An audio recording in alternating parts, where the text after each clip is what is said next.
చూస్తున్నా ముఖ్యమంత్రిగా ప్రమాణ స్వీకారం చేసిన గంటల వ్యవధిలోనే జోసెఫ్ విజయ్ కీలక ఆదేశాలు జారీ చేశారు. రాష్ట్ర వ్యాప్తంగా దేవాలయాలు, మసీదులు, చర్చిలు, పాఠశాలలు, కళాశాలలు, బస్టాండ్ల సమీపంలో నడుస్తున్న 717 టాస్మాక్ మద్యం దుకాణాలను మూసివేయాలని అధికారులను ఆదేశించారు. 500 మీటర్ల పరిధిలో ఉన్న ఈ మద్యం షాపుల నుంచి వచ్చే 2 వారాల్లోగా పూర్తిగా మూసివేయాలని ప్రభుత్వం స్పష్టం చేసింది. ప్రస్తుతం తమిళనాడులో మొత్తం 4765 టాస్మాక్ దుకాణాలు ఉండగా వాటిలో 276 ప్రార్థనా స్థలాల వద్ద, 186 విద్యా సంస్థల దగ్గర, 255 బస్టాండ్ల సమీపంలో ఉన్నట్లు ప్రభుత్వం వెల్లడించింది. ముఖ్యమంత్రిగా బాధ్యతలు చేపట్టిన వెంటనే విజయ్ తీసుకున్న ఈ నిర్ణయం ఇప్పుడు రాష్ట్ర రాజకీయాల్లో హాట్ టాపిక్ గా మారింది. ప్రజల ఆరోగ్యం, యువత భవిష్యత్తు, సామాజిక బాధ్యతలను దృష్టిలో పెట్టుకుని తీసుకున్న సంచలన నిర్ణయం ఇదని కొత్త ప్రభుత్వం చెప్తోంది. ఇక విజయ్ ప్రభుత్వ తొలి నిర్ణయమే ఇంత ప్రభావవంతంగా ఉండటంతో తమిళనాడు రాజకీయాల్లో కొత్త మార్పులకు నాంది పలికిందా అనే చర్చ జోరుగా సాగుతోంది. దీనిపై మరింత సమాచారం ఎగ్జిక్యూటివ్ ఎడిటర్ శ్రీనివాస్ ఫోన్ ద్వారా అందిస్తారు.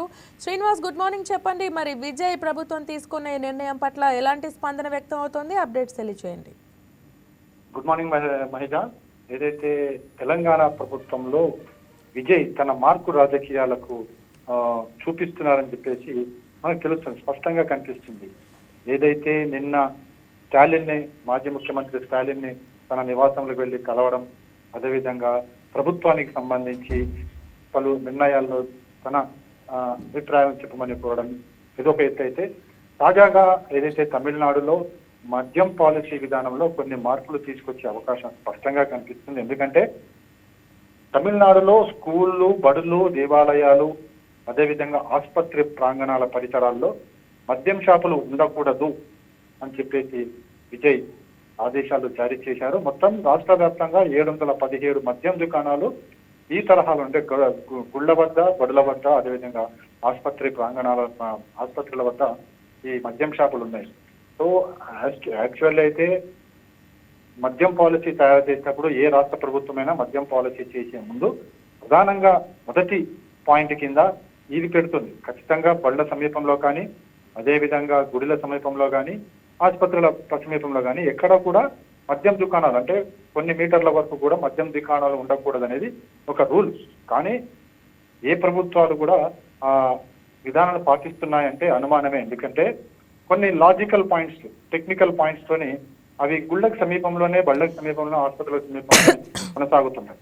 అంటే ఏదైతే 500 మీటర్ల దూరంలో ఉండాలి, లేదా ఆ ప్రభుత్వ నిర్ణయం ప్రకారము కిలోమీటర్ దూరంలో ఉండాలి, అలాంటి నిబంధనలు ఏమైనా ఉంటే ఆ గుళ్ళకి కానీ, ఆ బడులకు కానీ, లేదా ఆసుపత్రులకు కానీ ఆపోజిట్ లో వీటిని ఏర్పాటు చేయడం, ఇది మొత్తం ఆ రోడ్ అంతా తిరిగి వచ్చేందుకు 1 కిలోమీటర్ అవుతుంది, లేదా 500 మీటర్లు అవుతుంది అనే సాంకేతిక కారణాలు చూపిస్తూ ఆ దుకాణాలు నడుస్తున్న పరిస్థితి కనిపిస్తుంది.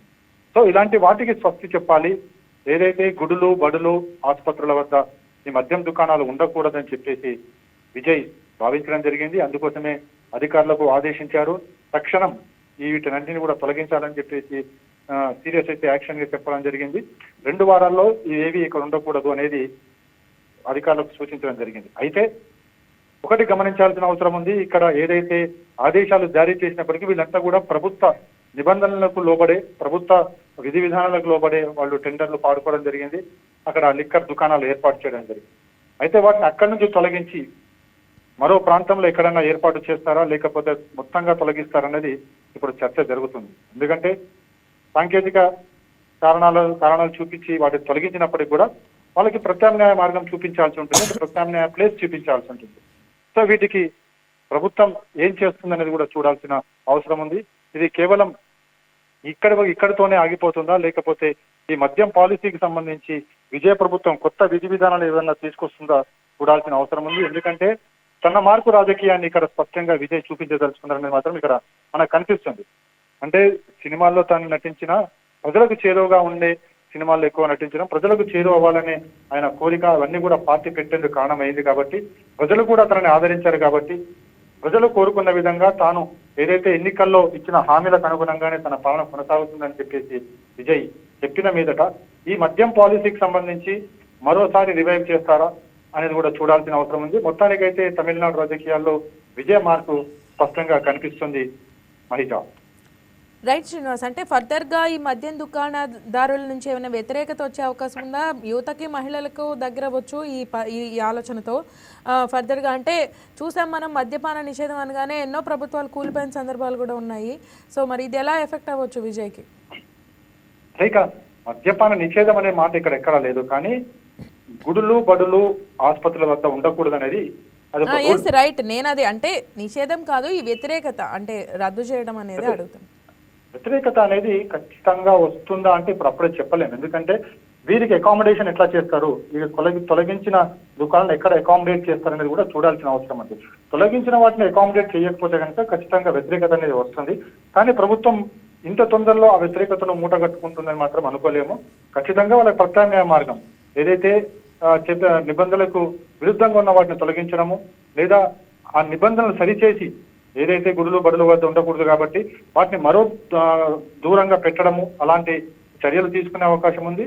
మొత్తంగా ఈ మద్యంని నిషేధించడం అంటే మాత్రము మరి అది ప్రభుత్వం మీద ఖచ్చితంగా ఎఫెక్ట్ అవుతుంది. అలాంటి నిర్ణయాలు తీసుకోరు అనేది మాత్రం తెలుస్తుంది మహిగా. Right Srinivas, thank you.